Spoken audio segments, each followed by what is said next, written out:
Comentario de la carta a los Gálatas. Estudios bíblicos: el arte de servir. Comparte con nosotros la palabra de Dios. Suscríbete. Lección número 3. Solo la gracia. Gálatas 2. 1 al 2. Convicciones firmes. Gálatas 2. 1 al 10. En el pasaje anterior, Pablo ha demostrado la independencia de su evangelio. Aquí está interesado en demostrar que esa independencia no es anarquía, y que su evangelio no es algo cismático ni sectario ni distinto de la fe que se ha entregado a la iglesia. Después de un trabajo de 14 años, subió a Jerusalén llevando consigo a Tito, un joven amigo y adepto que era griego. Esa visita no fue fácil en ningún sentido desde el principio. Los verdaderos responsables de la iglesia aceptaron la posición de Pablo. Pero hubo otros que se propusieron domesticar su espíritu ardiente. Había algunos que, como ya hemos visto, aceptaban el evangelio, pero creyendo que Dios no concedía ningún privilegio a los que no fueran judíos. Y que, por tanto, antes de que un gentil pudiera ser cristiano, tenía que ser circuncidado y asumir la totalidad de la ley. Estos judaizantes, como se los llama, tomaron el caso de Tito como una prueba. Hay una batalla detrás de este pasaje. Y parece probable que los responsables de la iglesia presionaran a Pablo para que, por amor de la paz, cediera en el caso de Tito. Pero él se mantuvo firme como una roca. Sabía que ceder habría sido someterse a la esclavitud de la ley y dar la espalda a la libertad que hay en Cristo. Por último, la determinación de Pablo obtuvo la victoria. En principio se aceptó que llevaría a cabo su obra en el mundo no judío, y Santiago y Pedro la suya en el mundo judío. Pero era el mismo evangelio que se predicaba en dos esferas diferentes, por personas diferentes, especialmente cualificadas para hacerlo. De este cuadro se deducen claramente ciertas características de Pablo. Era un hombre que daba a la autoridad el debido respeto. Fue y habló con los responsables de la iglesia, aunque tuviera sus diferencias con ellos. No había razones para que la cortesía y las firmes convicciones no fueran de la mano. Era un hombre que no se dejaba intimidar. Menciona repetidas veces la reputación que disfrutaban los responsables y los pilares de la iglesia. Pablo los respetaba y trataba con cortesía, pero permanecía inflexible porque estaba seguro de buscar, no la aprobación de los hombres, sino la de Dios. Era un hombre consciente de tener una tarea especial.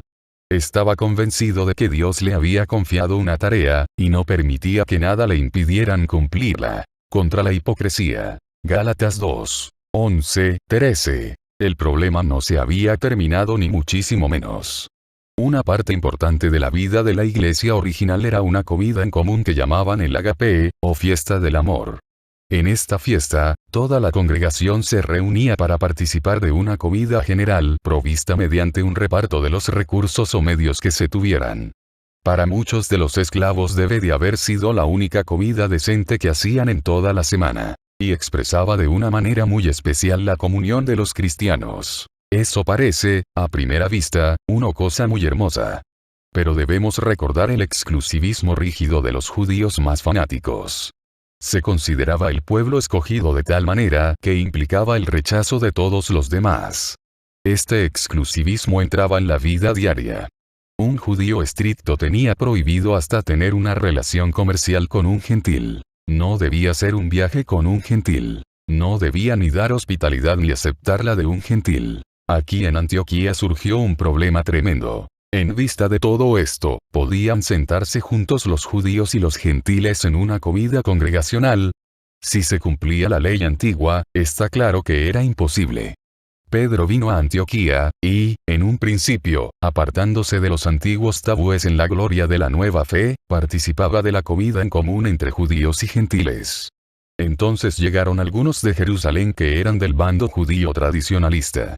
Usaban el nombre de Santiago, aunque seguramente no representaban su punto de vista, y se metieron tanto con Pedro que acabó por retirarse de la comida congregacional.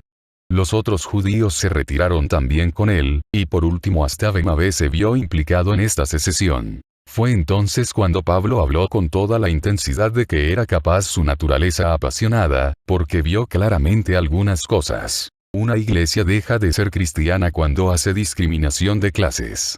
En la presencia de Dios, una persona no es judía ni gentil, noble ni plebeya, rica ni pobre. Es un pecador por quien Cristo murió. Pablo no esperó. Intervino, no influía en él el hecho de que estuviera en ello el nombre y la conducta de Pedro.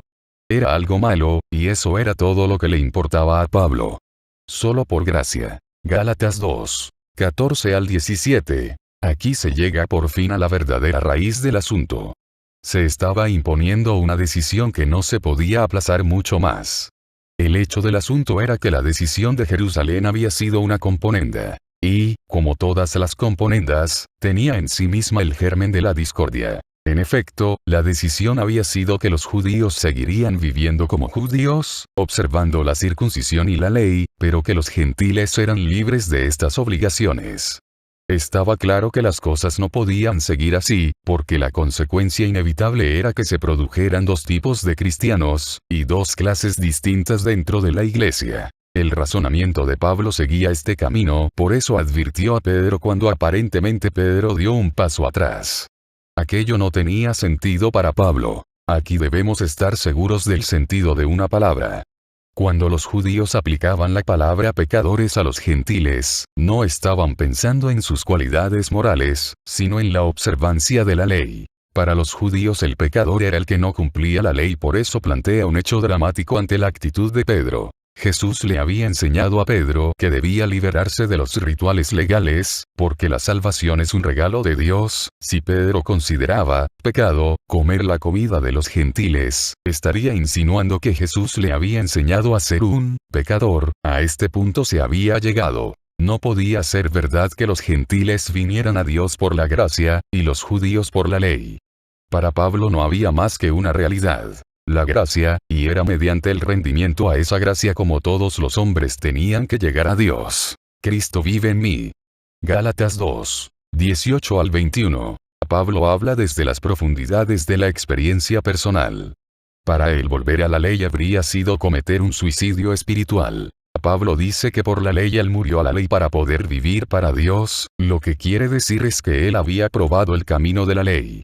Había intentado, con toda la terrible intensidad de su cálido corazón, ponerse en relación con Dios mediante una vida que buscaba obedecer cada pequeño detalle de esa ley. Y había encontrado que tal intento no producía más que un sentimiento cada vez más profundo de que todo lo que él pudiera hacer nunca le pondría en la debida relación con Dios. Lo único que había hecho la ley era mostrarle su propio fracaso, por eso había abandonado aquel camino, y se había arrojado, pecador y todo como era, en los brazos de la misericordia de Dios. Había sido la ley lo que le había conducido a la gracia de Dios.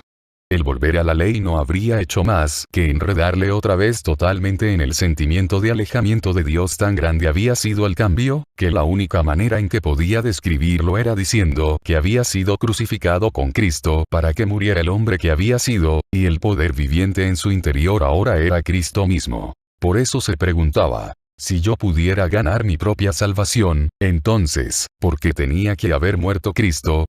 Pablo estaba totalmente seguro de una cosa, de que Jesucristo había hecho por él lo que él nunca podría haber hecho por sí mismo. Cuando Pablo entendió el mensaje de la palabra de Dios, la medianoche de la frustración de la ley se convirtió en el mediodía de la gracia. Versículo para aprender. Con Cristo estoy juntamente crucificado, y ya no vivo yo, mas vive Cristo en mí. Gálatas 2. 20. Cuarta lección en el video siguiente.